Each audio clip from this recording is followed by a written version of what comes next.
예, 안녕하세요. 로집사 회생센터의 이정엽 변호사입니다. 네, 서동계 회계사입니다.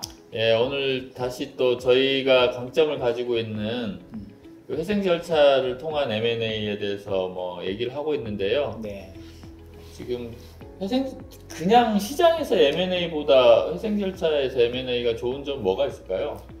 제일 먼저는 그 기존의 경영진하고의 협상의 방식과 다른 방식으로 그 M&A를 할 수 있다는 점이에요. 왜냐하면 기존의 경영진하고의 협상을 하면 뭐 여러 가지 그 경영진한테는 어떤 이제 뭐 보상이 가야 되고 향후에 그러면은 인수자가 경영진을 어떻게 뭐 인센티브를 줘야 되고 뭐 이런 부분들이 좀 복잡할 수 있거든요. 네. 네. 근데 그런 거 없이 진짜 딱 인수 대금을 가지고 이제 회사를 갖다가 유상증자에서 100% 인수할 수 있다. 네, 특별한 사정이 없으면 회생 절차에 들어가서 인수를 하게 되면 대금만 맞으면 인수할 수 있는 거죠. 그렇죠. 네. 네. 오늘 그래서 지금 오늘 두 개의 기업을 저희가 얘기를 해볼 건데요. 하나는 이미 회생 절차가 진행되고 있는 네. 플라이강원이라는 저가항공사. 그리고 이제 저희가 보기에 곧 어제 저희가 찍었던 이제 OTT 기업인 왓챠. 네. 곧 아마 회생 절차에 들어가는 거 외에는 방법이 없을 거라고 생각하는데요. 그렇죠. 이 두 개 중에 과연 이제 어느 걸 살 것인가, 당신이라면 어느 걸 살 것인가, 이렇게 돈이 충분하다면요. 네. 그래서 그거에 대해서 얘기를 해보겠습니다. 두 회사가 가지는 뭐 그런 이제 산업의 성격에 대해서 먼저 좀 설명을 드리자면, 플라이강원이라는 회사는 뭐 아시다시피 저가항공사, 양양의 그 지역에 기반을 둔 저가항공사. 그래서 앞으로의 그런 코로나 이후에 뭐 해외 여행의 수요 폭발 뭐 이런 걸로 인해서 그런 이제 여행 수요를 잘 감당할 수 있는 회사다라는 이제 뭐 좀 성격이 있고, 왓챠라는 회사는 OTT라는 그 시장 안에서의 국내에서는 그래도 3, 4위 정도를 하는 회사거든요. 근데 이제 넷플릭스를 대항하기 위해서 뭐 여러 가지 다른 티빙이라든지 회사들이 아주 많은 노력을 하고 있고, 지금 왓챠의 가장 큰 강점 중에 하나는 이제 영화 컨텐츠에 대한 그 평가와 추천. 이게 진짜 넷플릭스가 못 가진 그런 이제 장점이 있는 회사더라고요. 서동계 회사님 둘 중에 뭐 그냥 까놓고 뭐 사시겠어요? 둘 중에. 저는 솔직히. 제가 되게 좋아하는 그 기업가 중에 한 명이 리처드 브랜슨이거든요. 네. 그 리처드 브랜슨이 그 사가지고 되게 큰 또 성장이 있던 회사 중에 하나가 버진 그 애틀랜틱이잖아요. 네. 그래서 저는 저라면은 그 플라이 강원을 통해서 앞으로의 진짜 그 우리 전 세계로 가는 이 수요들을 훨씬 더 이렇게 품고 성장할 수 있지 않을까, 이런 생각도 좀 있습니다. 사실 플라이 강원은 일단 기본적인 해자가 그 항공 운항 면허라는 해자가 있기 때문에. 그렇죠. 네.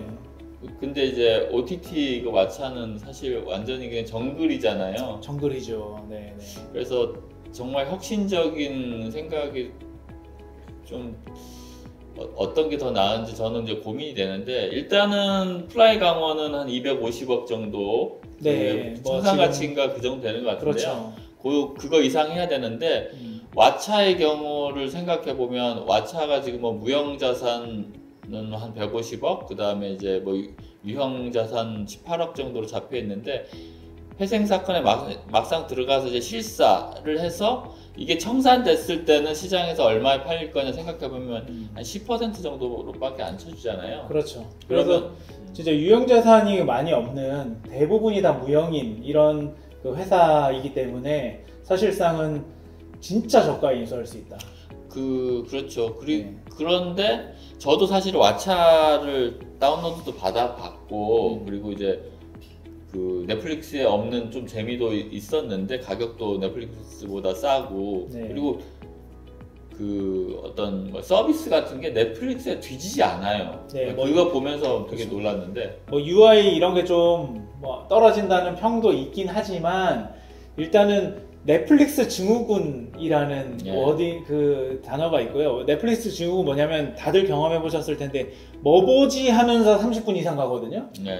근데 왓챠의 가장 큰 강력한 무기 중에 하나는 내가 이제 원하는 걸 되게 나를 잘 알고 추천해 줄 수 있는 그 알고리즘, 그런 이제 평가 시스템, 이런 게 너무 강력하다는 거예요. 네, 맞습니다. 네. 그래서 그냥 제가 생각하기로는 같은 선상에서 같은 테이블 위에서 같은 운동장에서 넷플릭스 혹은 디즈니, 그렇죠. 애플, 네네.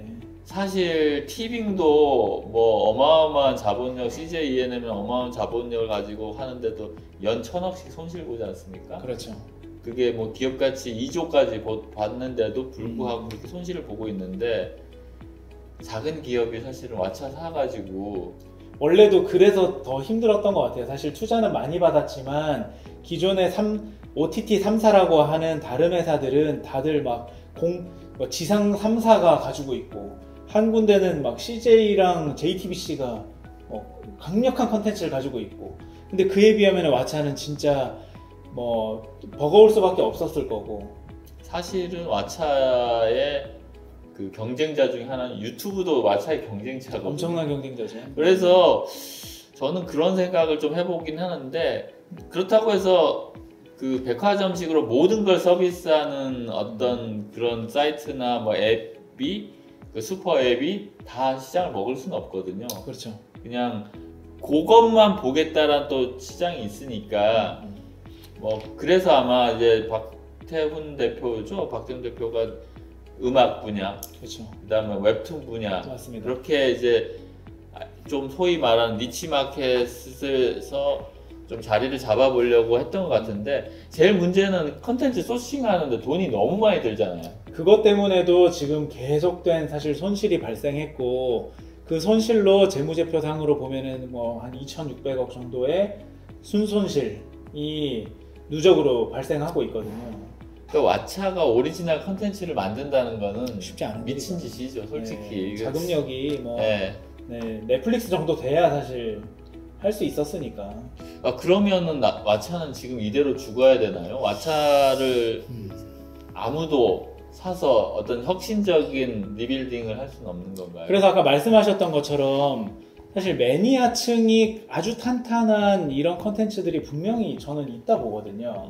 그래서 뭐 예를 들면은 뭐 애니메이션 분야, 네. 뭐 또 요새 좀 또 각광을 받고 있는 저기 일본 만화, 뭐 이런 분야들은 진짜 탄탄한 그 수요층이 있고, 그런 분들을 이제 잘 흡수하기만 하면 제가 보기에는 어느 정도 안정적인 그 매출을 일으키는 회사가 또 될 수 있을 것 같고. 그러니까 저는 네. 그 드라마 제작이라든지 영화 제작, 그 오리지널 컨텐츠 제작은 너무 비용이 많이 들고요. 예. 그것보다 싼 가격에 수입할 수 있는 컨텐츠 분야를 하나를 만들어서 거기서 여러 가지 다양한 부가 수익을 창출하는 쪽으로 한번 생각해 보면 어떤가. 뭐 또 좀 상상의 나래를 펼쳐보자면 K 컨텐츠는 사실 굉장히 지금 그 해외에서도 큰 각광을 받고 있잖아요. 네. 근데 뭐 넷플릭스나 이런 데서 만들어지는 아주 뭐 대규모의 제작물 말고 우리나라에 그래도 되게 탄탄한 강력한 그 중소형 제작사들도 많고, 네. 뭐 그런 이제 제작사들의 제작물들을 뭐 유통하는 뭐 해외에다가 그런 걸 잘 또 이렇게 소개할 수 있는 그런 플랫폼으로서의 역할도 또 할 수 있지 않을까. 네. 그리고 저는 결국 자본 조달의 문제이기 때문에 네. 그래서 그런 생각을 해봅니다. 그 토큰 발행, ST나 아니면 아니면 유틸리티 토큰을 통해서 뭐 여기서 이제 조그만 이제 독립 영화라든지 아니면 이걸 뭐 볼 수 있는 권리라든지 아니면 그렇죠. 거기서 이제 뭐 제작한 뭐 여러 그 나와 있는 영화에 출연하는 배우들을 어떤 식으로든지 섭외해서 뭐 이렇게 부가적인 뭐 미팅을 하거나 팬사인회를 하거나 이런 거를 하는 토큰을 만들면은 그 이제 토큰이라는 게 사실은 금융으로 미래의 매출을 땡겨오는 거거든요. 그렇죠. 그래서 그렇게 해서 조금 할 수도 있지 않나. 그래서 지금 넷플릭스나 이런 데는 원화로, 그러니까 달러랑 원화로 때려받고 있으니까 그렇죠. 거기서 이제 자본 조달을 그 동일한 방식으로 갈 수는 없을 것 같고요. 제일 그렇게 말씀하신 대로 하면 그러니까 내가 왓챠에 뭐 돈을 내는 그 충성도보다 내가 뭐 어느 정도 애착을 갖고 투자했던 그 드라마, 그 시리즈물 맞습니다. 이거에 대해서는 굉장히 그 로열티가 엄청 높아질 것 같은데요. 그렇죠. 그래서 네. 이제 지금 드라마 제작을 자기가 투자를 받은 돈으로 아니면 수익을 얻은 돈으로 뭐 만들거나 뭐 IP를 사오거나 하는 게 아니라 크라우드 펀딩으로 만드는 거죠. 그래서 그런 플랫폼으로서의 또 역할 충분히 또 가능할 것 같은데요. 네. 그리고 설령 안 되더라도 저는 이게 제일 중요한 포인트라고 생각하는데 네. 이익이 나고 있는데 세금이 엄청 많이 나오는 기업을 가지고 있으면 왓챠를 인수하고 별다른 걸 투자를 안 하고 망하더라도 별다른 걸 안 하더라도 결국 세제 혜택으로 투자금 뽑을 수 있지 않습니까? 네, 그 2월 결손금을 사용할 수 있는 제도가 있는데 물론 이제 갑자기 생뚱맞은 다른 산업을 여기서 매출을 일으키긴 좀 어려울 거예요. 네. 그래서 이런 이제 OTT 사업과 관련된 그런 컨텐츠들을 통해서 이제 수익이 나는 뭐 구조여야지 되겠지만 사실 컨텐츠 기업 중에 굉장히 수익이 많이 나는 회사들이 또 많이 있거든요. 저희의 파트너사인 갤럭시 코퍼레이션도 좀 100억 미만이면 검토해 볼 수 있지 않을까요? 그렇죠. 그러니까 제작사들 중에 저도 아주 강력한 그 컨텐츠가 있는 회사라면 본인의 컨텐츠의 그 이걸 이제 시장에다가 내놓을 수 있는 아주 큰 그 창구가 생기는 거죠. 네. 그럴 것 같습니다. 네. 그래서 사실은 뭐 완전히 저는 개인적으로 완전히 막혀서 이제 진짜 살아날 수가 없다라고 하는 그런 경우는 없다고 생각하거든요.